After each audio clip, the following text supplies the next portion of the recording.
Assalamualaikum warahmatullahi wabarakatuh. Kembali lagi bersama saya Wawan Gifari Tanasale. Eh, Hari ini tema saya tentang mengenang 101 tahun Jenderal Soeharto atau presiden kedua daripada negara Republik Indonesia. Sosok Soeharto ini mungkin ada yang sebagian mengenal, akan tetapi mungkin yang kelahiran di tahun 2000-an, kemudian 2001, 2 sampai 5, kemudian 10. Nah, kalau di sekolah-sekolah ya, kalau misalnya tidak diajarkan sejarah dengan baik, maka mungkin ada sebagian yang tahu tentang sosok presiden kedua Republik Indonesia ini, atau kalau tidak sama sekali ya pasti mereka tidak tahu siapa presiden kedua daripada negara Republik Indonesia. Mengapa sehingga setiap tokoh, setiap orang penting yang di Republik ini menurut saya selalu saya angkat menjadi sebuah topik atau sebuah wacana, karena ini adalah yang berkaitan dengan sejarah ya. Setiap manusia punya sejarah, setiap bangsa punya sejarah. Kemudian setiap siapa saja itu pasti dia mempunyai korelasi atau dia pasti mempunyai hubungan dengan yang namanya sejarah. Maka kalau kita mempelajari ilmu-ilmu yang lain tanpa mempelajari sejarah, maka kita tidak bisa mengetahui tentang seluk-beluk daripada sebuah bangsa. Kemudian kita tidak bisa mengetahui partisipasi, kemudian kontribusi daripada setiap tokoh, setiap pahlawan yang ada di suatu negara yang mempunyai kontribusi terhadap sebuah bangsa atau sebuah negara. Kita tahu bahwa sosok Soeharto kontroversial dalam sejarah kita, memimpin negara Republik Indonesia selama 32 tahun, di tengah-tengah pro dan kontra, suka dan tidak suka. Akan tetapi bagaimanapun itu sudah termaktub dalam sejarah dunia bahwa Indonesia itu pernah memiliki sosok presiden yang memegang kekuasaan selama 32 tahun lamanya. Setiap manusia itu mempunyai kekurangan, sudah barang tentu, kemudian mempunyai kelebihan. Itu sudah merupakan sunat Allah, sudah merupakan sebuah hukum ya, Allah yang tidak bisa dipungkiri atau tidak bisa dihindari oleh yang namanya manusia biasa. Saya membaca sedikit tentang biografi sosok daripada presiden kedua Republik Indonesia, yaitu Pak Harto. Saya kutip dari Kompas.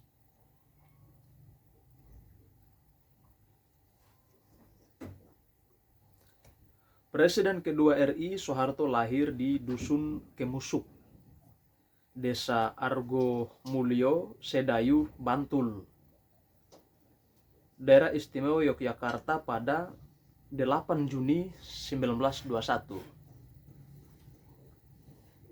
Nah, hari ini 8 Juni 2022 tepat 100 tahun Indonesia atau kita merayakan hari ulang tahun daripada sosok Soeharto. Di bulan Juni ini termasuk lahir tokoh-tokoh yang luar biasa.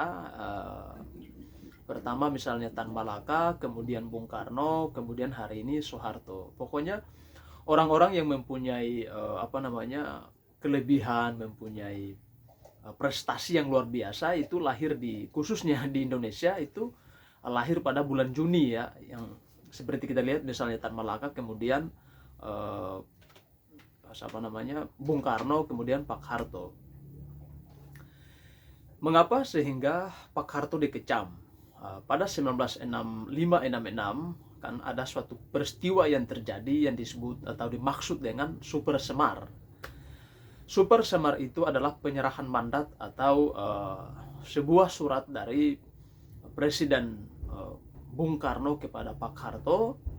Nah, untuk menjaga wibawa presiden, menjaga nama baik presiden, kemudian kondisi pemerintahan pada saat itu, karena Bung Karno-nya mau keluar negeri, akan tetapi dengan surat itulah Pak Harto menjadikannya sebagai sebuah basis legitimasi yang dari situlah cikal bakal beliau berkuasa hingga 1998. Sekalipun sudah pro dan kontra dan lain sebagainya, akan tetapi itu sudah termaktub dalam sejarah dan pernah terjadi. Dari situlah Pak Harto dikutuk oleh sebagian orang, kemudian yang para nasionalis yang dengan kelompoknya Bung Karno itu memang mengecam beliau sangat luar biasa. Itu satu titik lemah daripada Pak Harto, akan tetapi masih ada kelebihan-kelebihan Pak Harto yang lain. Ya, salah satunya di 1948 Pak Harto juga mengambil bagian ya di dalam penumpasan G30S atau Gerakan Madiun, ya, Gerakan Madiun PKI. Pada saat itu Pak Harto juga terlibat di dalamnya untuk menumpas yang namanya Partai Komunis Indonesia di bawah pimpinan Musso, Samaun, dan Darsono, kemudian dan lain-lain. Itu salah satu keberhasilan Pak Harto. Kemudian belum juga 1 Maret 1949 serangan umum, Pak Harto juga turut mengambil bagian di dalam situ.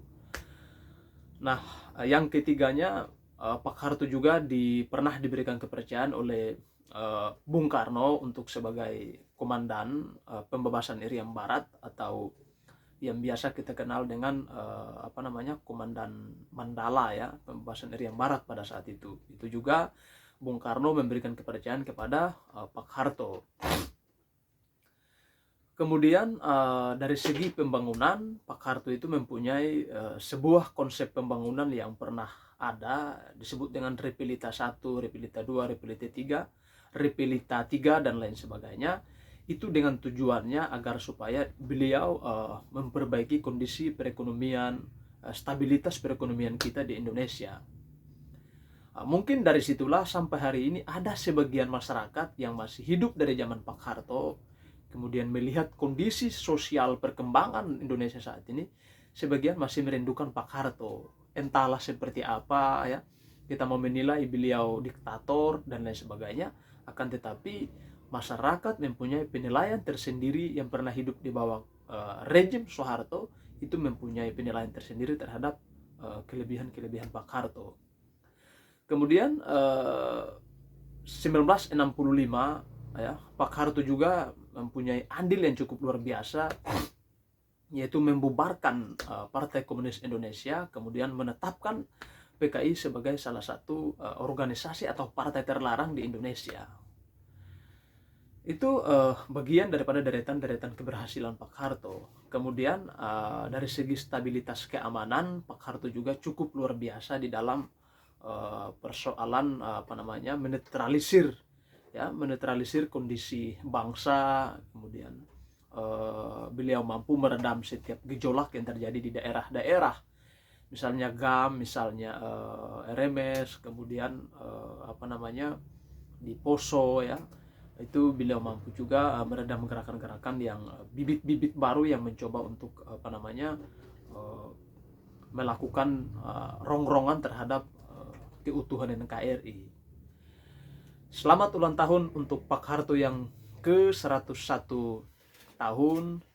Semoga semua generasi, ya, setiap generasi yang ada di Indonesia ini mempelajari dengan baik atau mengenal lebih dalam, lebih baik daripada para tokoh-tokoh kita yang pernah mempunyai peran dan andil di dalam membangun dan memperjuangkan kedaulatan rakyat Indonesia, kemudian memperbaiki nasib rakyat Indonesia.